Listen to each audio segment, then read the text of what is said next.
What's up, YouTube? Brochia AJ back here with another NFL playoffs preview, predictions, and takes video. This time around, it's divisional round. Let's get into it. First game we got for divisional weekend is going to be the Bengals versus the Titans.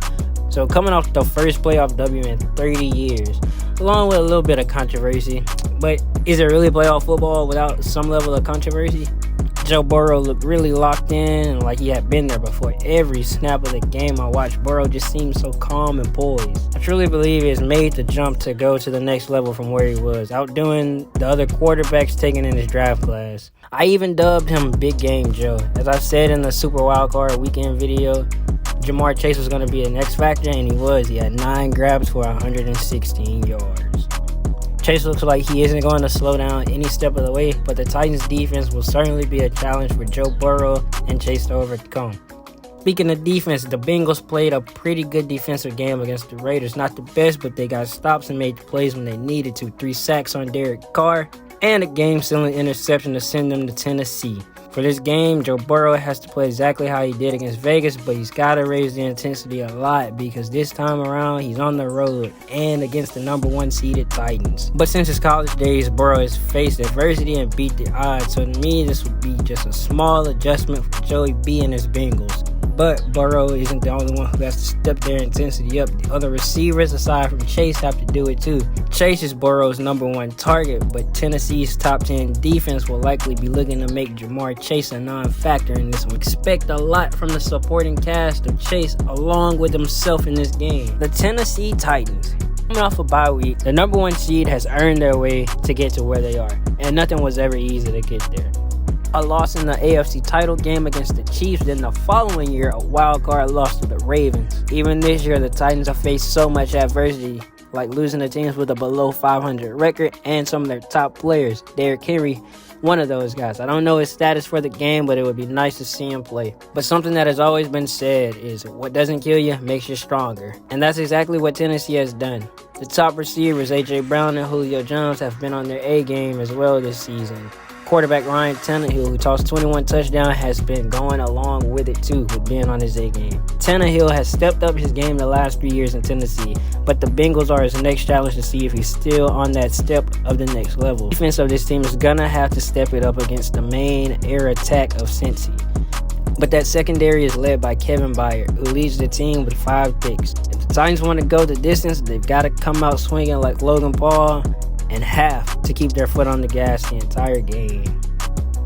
This wasn't an easy pick for me to make, but I'm going to have to go with the number 1 seeded Tennessee Titans. Home field advantage, a team with something to prove other than a 30-year playoff win drought, a top 10 defense, and an even bigger chip on their shoulder. It's going to be a good one, but not an easy one for the Titans to win.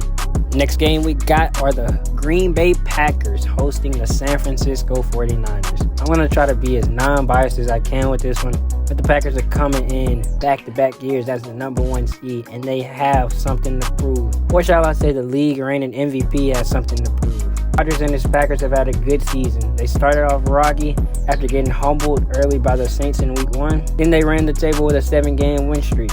The Rodgers and Adams connection will be something the 49ers will have to contain. But Aaron has a good supporting cast aside from Devontae, Allen Lazard, Marquez Valdez-Scantling, and a 2-headed monster rushing game with Aaron Jones and A.J. Dillon. Green Bay is getting a lot of guys back for this game from injury like Jair Alexander, Darius Smith, and hopefully David Bakhtiari. Green Bay is going to be at 100%, but there's just one thing. Aaron Rodgers is 0-3 in his career against the Niners in the playoffs. So like the little baby song, Aaron Rodgers has something to prove, and that is finally living up to the quote he made 17 years ago. How disappointed are you that you will not be a 49er? Not as disappointed as the 49ers will be that they didn't draft me. 49ers had a crazy game and crazy win against the Cowboys. Some would say it was controversial, some wouldn't. But what a game that was. I said Debo was going to be the X factor, and he was. But it just wasn't Debo that was working miracles. It was the defense, too. But key guys like Fred Warner and Nick Bosa got hurt during that outing. And I'm not sure if they will be in action against the Pack. This game, though, the last time these two teams met in the playoffs, it was very lopsided, and the quarterback, Jimmy Garoppolo, didn't have much to do. Garoppolo threw the ball 8 times, completed 6 out of those 8 for 77 yards, and the Niners had a field day on the ground against the Packers defense, rushing for 285 yards. This time around, it's a different Packers team, and Kyle Shanahan is going to have to draw up something different, and his quarterback is going to have to be elite if he wants another chance to go to the Super Bowl. I think Deebo Samuel will be the X factor again, but George Kittle will have to step it up this time too, because all eyes will be on Deebo. Jimmy has to be more than mediocre to win this game and not turn the ball over when the game is on the line and when it matters the most.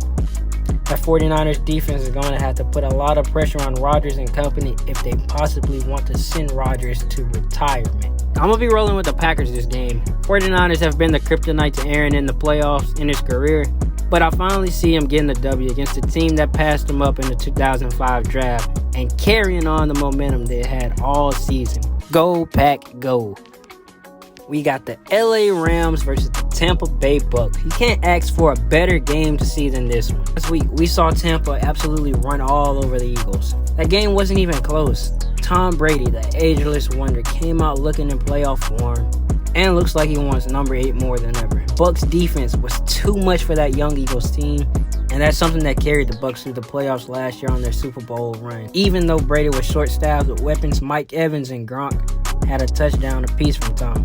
And it didn't faze them at all that they had to carry all the groceries for Tom Brady offensively.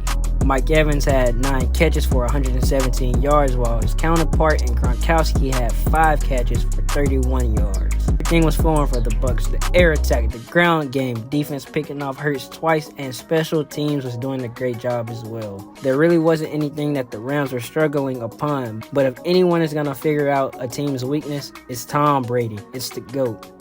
That Tampa defense has to bring it like The Rock did when he was in WWE.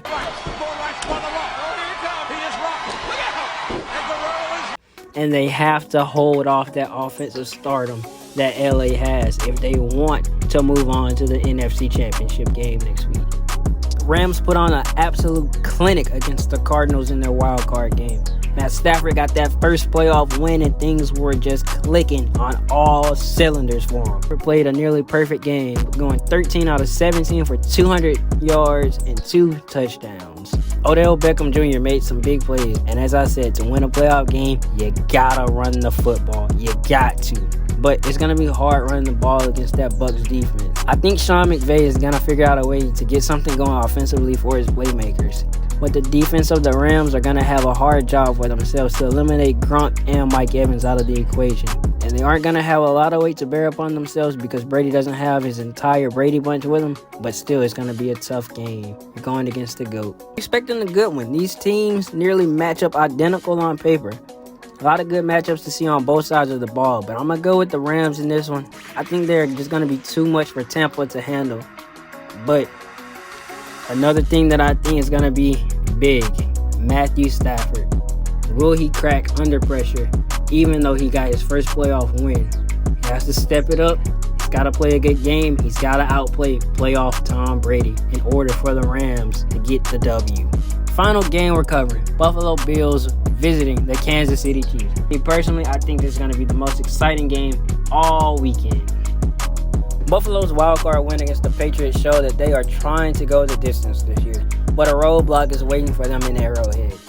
Josh Allen looked in perfect playoff form and was the playmaker that I labeled him to be. But from my fellow Brochia member, Brochia KP, thinks Josh Allen took the advice of Chad Johnson and popped the Viagra before the game to get his blood flowing because Allen looked nearly unstoppable, making plays on both the air and the ground. Allen set a franchise record of 5 touchdowns thrown against that Patriots defense. Buffalo, with their number 1 ranked defense, was a problem for Mac Jones all night, getting 2 big takeaways from the rookie QB, the first interception that completely changed all the momentum for the rest of the game. In my eyes, Buffalo is the most complete team in the playoffs as of right now, and I don't think they're going to slow down on this revenge tour they have in the playoffs. That number 1 defense is going to have a hard job to do this time around with Patrick Mahomes and his Chiefs. It's playoff Mahomes, but I think that defense will be ready for anything. They aren't ranked number 1 for just any reason. The X factor in this game, I see it being Josh Allen yet again. He took matters in his own hands last weekend when he needed to. So expect Allen doing a lot of work as well as trusting his receivers with Stephon Diggs, Dawson Knox, Cole Beasley, and the rest of the crew to get them where they want to be. Kansas City played a pretty lopsided game this past weekend, just like with their counterpart in the Bills. It's just something about Kansas City in the playoffs, though. It's just like they level up when it's time for the postseason. And the reason because of that is their leader at quarterback and Patrick Mahomes. He's a once-in-a-lifetime generational talent, and he's surrounded by once-in-a-lifetime generational talent as well. With arguably one of the best tight ends to ever play the game, Travis Kelce, who I think is going to be an X factor in this game. His playoff numbers are off the charts. And on defense, they're led by the Honey Badger, Tyrann Mathieu. They've had their ups and downs throughout the season, but the leader that Matthew is, he helped lead the team to get where they needed to be. Kansas City has to limit the big plays downfield and contain Josh Allen from using his legs, because when Allen is gone, he's gone. Mahomes is going to have to show up like he does in every playoff game. All the things they messed up with when they played the Bills in early October, they got to forget about that and just play playoff Kansas City football. And they'll be one more stop shy of getting to LA for the Super Bowl. Buffalo comes in, actually gets the job done. They have a team who have elevated their game over the last 2 years, but beating Kansas City at home in a playoff environment is going to be tougher than a $2 steak. Bills Mafia, you got what I think is the most complete team in the AFC, so I'm going to go with them pulling off a heist and escaping Arrowhead with a W. Alright guys, hope y'all enjoyed the video. Drop a like if you did, and sub if you're new to the channel. Comment below your takes for this weekend, and I'll be back next Friday for Championship Sunday.